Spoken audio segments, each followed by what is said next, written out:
Hey guys, MTash here, and I'm really excited because the new Lantern Rite event is here. I borrowed someone's account, and honestly, it's really cool. We're going to be going over the best turrets, the best characters, because it actually matters quite a bit. I'm going to give you guys some recommendations on how to beat this really quickly, but also some really good news.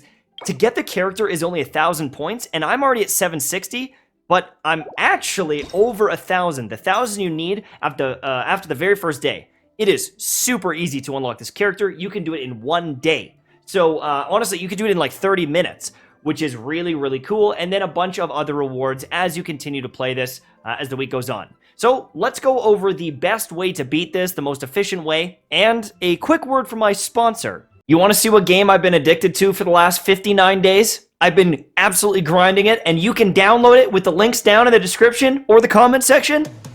Raid Shadow Legends. That's right. I've been playing a bunch of Raid Shadow Legends, and I want to show you some of my favorite characters. Alright, so this is my girl, Madame Cerise. She absolutely carries in the arena. Love her, but I got a couple more. I think I showed him in the last video, but Masha Led literally one-bangs everything. And then we got Sir Nicholas. We got Papa himself. Let me show you what he can do. Alright, check this out. My one character, almost dead. Next thing that hits him, he's dead. No. Look at this shield. Easy.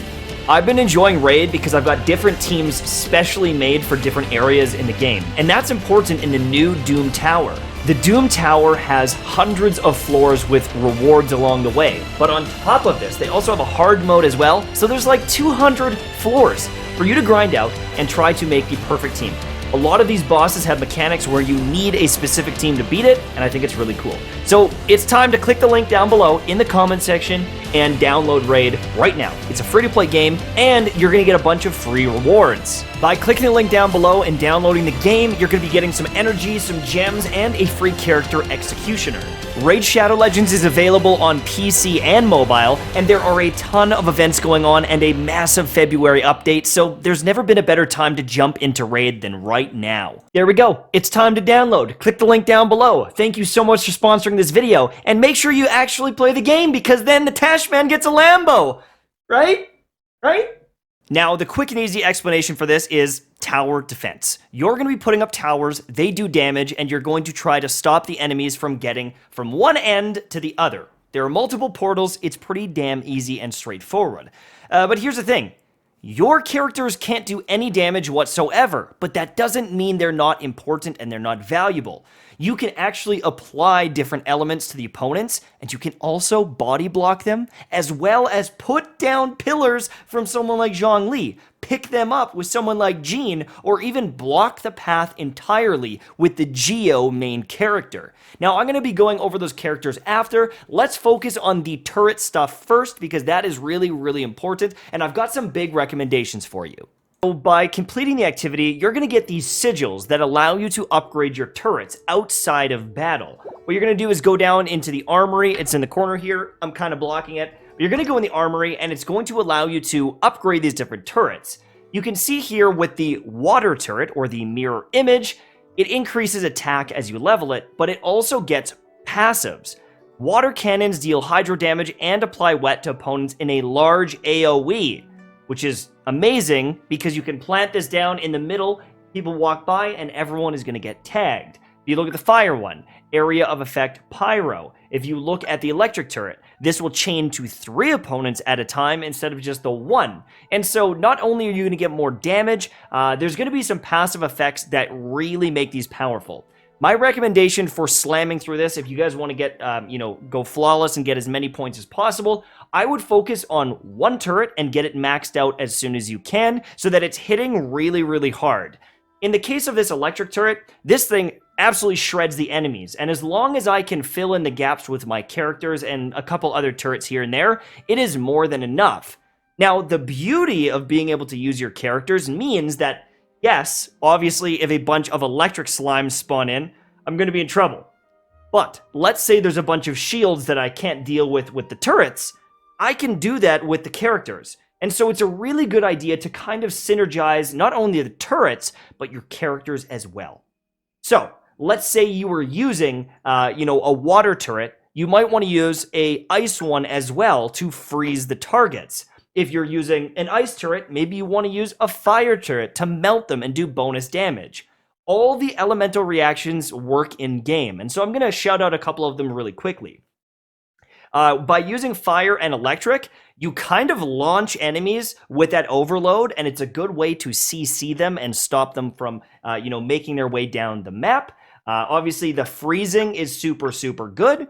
But as I said before, you can kind of just double down. If you've got a bunch of cryo characters, you could use a bunch of water turrets and just perma-freeze everything and tick down that damage really easily. So there are so many ways to do this that it's going to be impossible to tell you what the best build is, because you have to remember, there's going to be enemies that spawn in that are immune to some of the turrets. So here's what I would recommend you do. I want you to choose 2 turrets, almost like you would with choosing 2 characters and maxing them out. I would choose 2 turrets and max them out first, just to get as much damage as you can and to cover your bases depending on the enemies that spawn. But the biggest thing is choosing 4 characters that I think are going to be absolute hard carries for this. Let me show you. The Geo main character, I think everyone should have them on your team. You can use Animo main character, but Geo main character literally blocks the path. Like, literally can stop enemies from moving if you place your boulders properly. Now, Zhongli is also going to work for that. He's amazing, but I know not everyone has this 5-star, but I wanted to recommend, either one of them is going to be pretty damn cool. Now, another character that is fantastic is actually Jean. Again, I know she's a 5-star, but she is absolutely S tier for this, because not only can she pick up enemies and stop them from moving forward, she can throw them off of ledges. So Jean is insane. Number 2 is always bring an archer. You must bring an archer, because sometimes ruin guards and ruin sentinels will spawn, and if you don't stun them, you're screwed. Another thing I would highly recommend a water and a cryo character. So if you've got someone like Ganyu, you're covering multiple bases with a cryo character and a bow user. And I'm going to explain why. Because you can only do damage with turrets, keeping enemies within range of those turrets, as long as you can, is optimal. And so I honestly think at this moment in time, Freeze and Geo are the absolute meta. If you freeze the targets, they are stuck, getting hit by the turrets, and there's nothing they can really do about it. So using a comp that can freeze repeatedly is really good. Barbara is a free character that you all have. Kaya.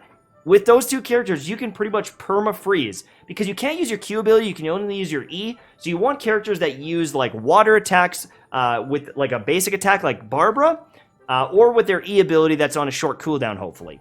So if you're looking for, like, a free-to-play team that would be cracked, this is, like, all you would need. I know not everyone is Fischl, but I know a lot of people have Fischl, but any archer would work. If you don't have Fischl, use Amber at level 1. It doesn't, it really doesn't matter.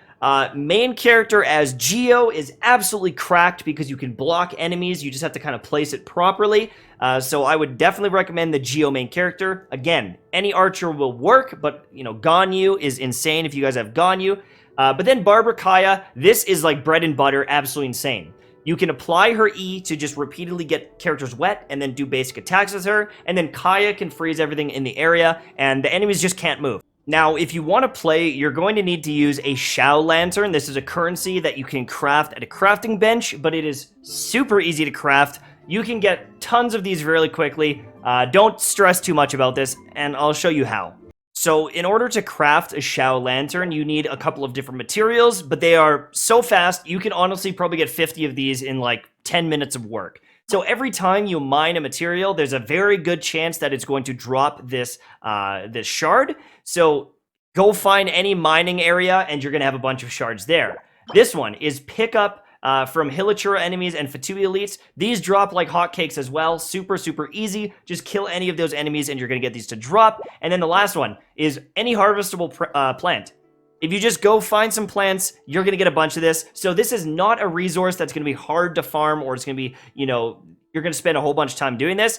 In 10 minutes, you can probably get enough to play this all day long. So there's multiple stages, and the enemies that come down there are going to be different as you play this, and other stages will unlock in the future. Now, there's also challenges every single time you do this. All of these are unlocked. So complete the stage, you get some points. Complete the stage with no more than 5 monsters escaping, you get some more. So if you can do all of these, you're gonna level up your turrets really, really quickly. If you can complete it with no monsters escaping, which is really easy, like I'm talking brain dead easy if you freeze everything, you're gonna get a ton of these right away. The other thing too, it says complete the stage with at least 14 Mechanici. This one is pretty easy as well. Just spam them down and you're going to get a free 20 points there. And then all of these are like just really simple things to do. Defend for at least 3 waves, 2 waves. You're going to get multiple hundreds of points every single time.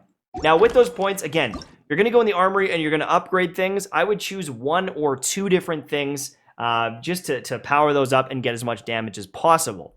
Another thing you might want to consider, and this is going to make your life really easy, is this recovery Mechanus. This thing is one of the most expensive to upgrade, but it gives you resources as you play. So it's kind of like passive income. As the enemies are coming down, if you kill them in the area of effect, you get a bunch of points to then build more turrets. And so building one of these early on is super, super powerful overall. You don't really need to upgrade it, but I upgraded it because it is very valuable in my opinion. And then you just put a bunch of your strong hitting turrets around it, and if you freeze everything inside, it's pretty much free points. There's also difficulty modifiers that are going to get harder and harder and harder. There's going to be shields on enemies that you're going to have to deal with. There's going to be enemies that have, you're going to have to stun, like the rune guards. So there are a whole bunch of modifiers that will be added as it goes. They're going to have more health, and so you're going to need to upgrade these turrets. But for right now, it is relatively easy.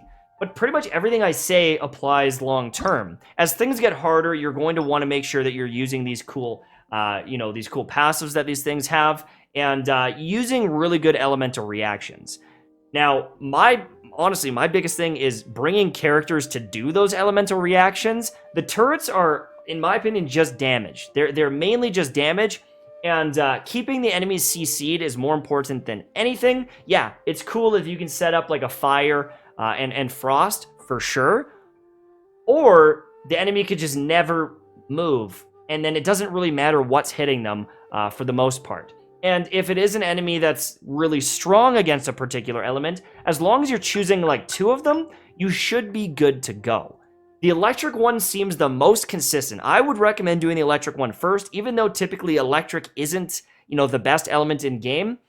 For whatever reason, this one, because it kind of just arcs out, I think this is the best turret in the game.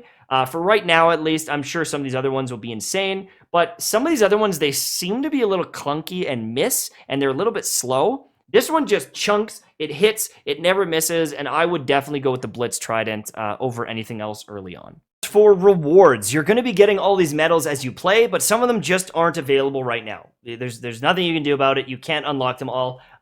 If you play a whole bunch in the first day, you can actually get these levels up to 4, and I think you can get your free character on day 1 with this.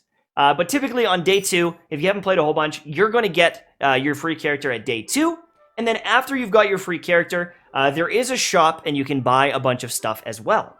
If you look over here in the Shao market, that thing is open for like a whole month. There are a bunch of resources here. There's upgrade or ascension materials. That's actually quite a bit of materials here. That's probably like 2 or 3 boss fights worth of materials. We've got 20 heroes wit, Dust of Azoth, which is good for converting materials. I'm really happy to see this in here because this is a material that typically you can only get for Star Glitter or Stardust. And so being able to get this in-game, really awesome. But this is only phase 1 of the Shao market. We've got the phase 2 with a Crown of Insight, which everyone needs to get. Please don't sleep on this. This is a very limited resource. And then we've got more experience and other stuff. And then in the third one, we've got, some like a cosmetic little banner, but also some talent books, purples and blues. So there is a ton of free resin here, or resin worthy gear, whatever you want to call it. And so if you guys play this thing, you will accumulate points pretty quickly, and you're going to be able to unlock these rewards if you take some time, and I would do it because it's pretty passive, honestly. Once you get your turrets going, you can kind of just watch a show and spam freezes, and you're good to go. So that's it for me. Thank you guys so much for watching. I hope that you enjoyed, and I'll see you soon, my friends. Bye-bye.